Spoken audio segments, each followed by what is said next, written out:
अरे bonus hit हुआ। ये 60,000 का बोनस। इससे मैं क्या क्या कर सकता हूँ।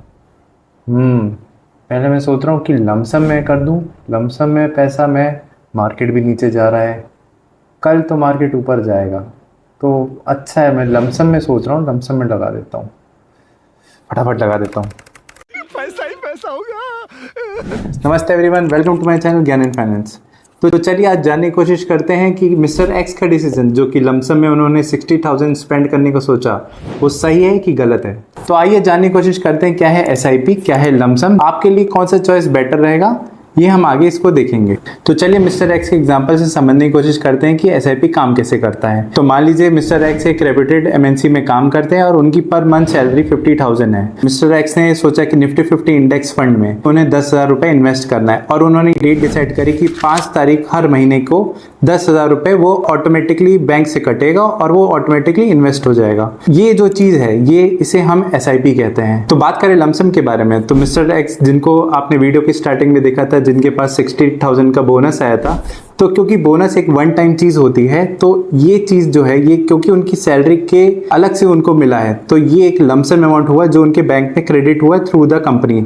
ऐसी कोई भी नॉर्मल इन्वेस्टर हो, ये रिटेल इन्वेस्टर, ये कोई भी नॉर्मल आदमी हो, अगर उसको कहीं पैसा उसके रेगुलर सैलरी के अलावा कहीं और से मिलता है, जैसे मान लीजिए कोई एफडी थी, वो उसका पैसा, इंटरेस्ट का पैसा फिर मिल गया, जैसे एफडी मैच्योर हुई, वो पैसा मिला, या कहीं और से भी एंसेस्ट्रल कोई मनी मिला, वो सब हुआ। तो जैसे मिस्टर एक्स ने अपना बोनस दिया, वैसे ही कोई इंसान को एफडी मैच्योर हुई या कोई और भी केस हो सकता है, तो मिस्टर एक्स ने वो lump sum amount Nifty 50 index fund में इन्वेस्ट कर दिया। तो जैसे मिस्टर एक्स के केस में बोनस था, वैसे किसी और के पर्सन में शायद एफडी मैच्योर हुई या कोई और केस हो जिसमें उसे वन टाइम पेमेंट मिला हो, और जैसे मिस्टर एक्स ने लमसम अमाउंट एक निफ्टी 50 इंडेक्स फंड में डाल दिया था, वैसे ही कोई अदर पर्सन कोई अदर म्यूचुअल फंड में डाल सकता है।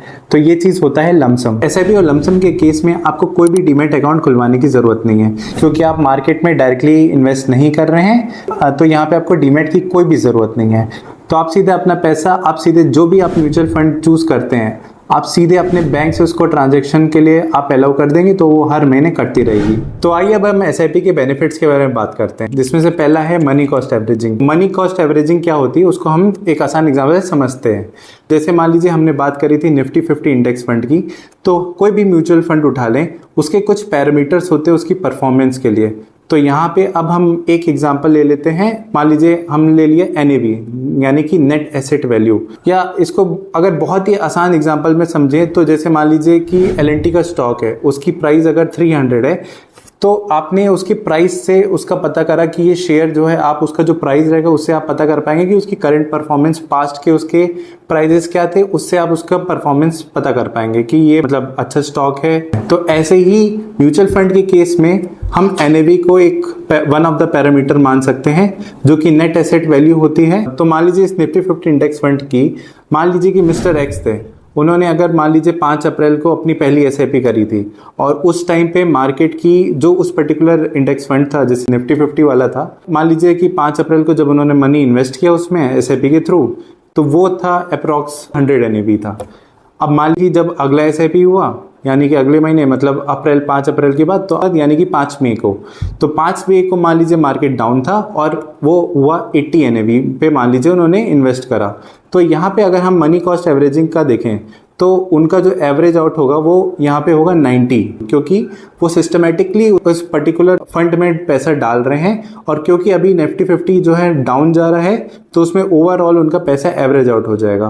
तो दूसरा बेनिफिट हमको एसआईपी का ये मिलता है कि आपको एक फ्लेक्सिबिलिटी मिलती है, जिसमें आप एसआईपी के अमाउंट घटा बढ़ा सकते हैं। दूसरा, कभी मान लीजिए कि जैसे कोविड का टाइम था, उस टाइम जॉब्स की बड़ी अनसर्टेनिटी थी कि जॉब रहेगी या नहीं रहेगी, तो उस टाइम पे एसआईपी के फीचर्स काम आते हैं। जैसे कि मान लीजिए कि कोई भी एसआईपी है, आप उसको 3 महीने के लिए पॉज कर सकते हैं, या कोई एसआईपी अगर आपने नहीं दिया, तो अगर 3 महीने में अगर आपने उसको एसआईपी को नहीं दिया, तो आपका कोई ऐसा पैसा कटेगा नहीं। और अगर मान लीजिए कि आपको कुछ और फाइनेंशियल कंडीशन से, या फिर किसी वजह से आप एसआईपी में कुछ कंट्रीब्यूट नहीं कर पा रहे हैं, तो आप अपना एसआईपी जो है या तो कैंसिल कर दीजिए, या तो उसको कुछ टाइम के लिए पॉज कर दीजिए।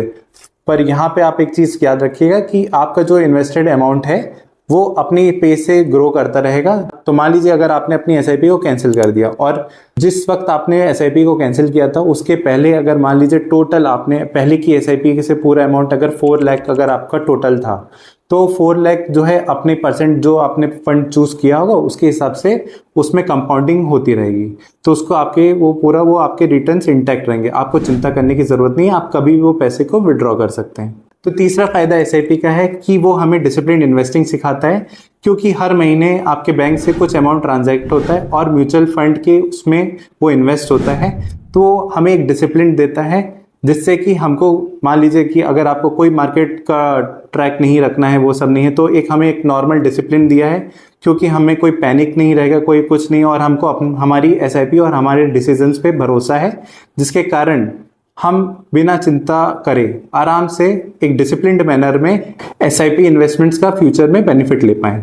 अब हम लमसम के बेनिफिट्स के बारे में बात करते हैं। तो लमसम वाले में मोस्ट इंपॉर्टेंट थिंग जो है, इसमें आपको सही टाइम आपका इन्वेस्टमेंट का होना चाहिए।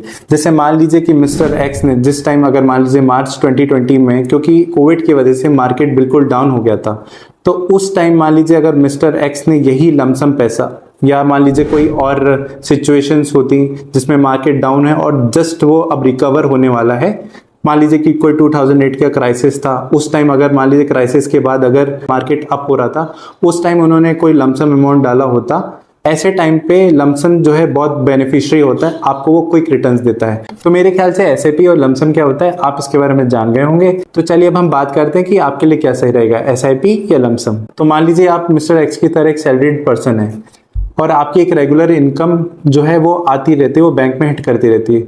तो मेरे ख्याल से सैलरीड पर्सन के लिए सबसे बेस्ट रहेगा एसआईपी, और आप एसआईपी का अमाउंट इनिशियली छोटा भी रख सकते हैं। कई म्यूचुअल फंड का मिनिमम एसआईपी 200 भी होता है, तो आप अपने फ्यूचर गोल्स और अपने रिस्क एपेटाइट के हिसाब से आप देख सकते हैं कि आपको कितना एसआईपी डालना है। तो लमसम इन्वेस्टमेंट आपके लिए तब बेनिफिशियल हो सकता है कि मान लीजिए कि मार्केट ऑल टाइम लो पे है, जैसे मान लीजिए कोविड क्राइसिस था तो मार्च 2020 में मार्केट ऑल टाइम लो पे था, या फिर 2008 का लेमन ब्रदर क्राइसिस था।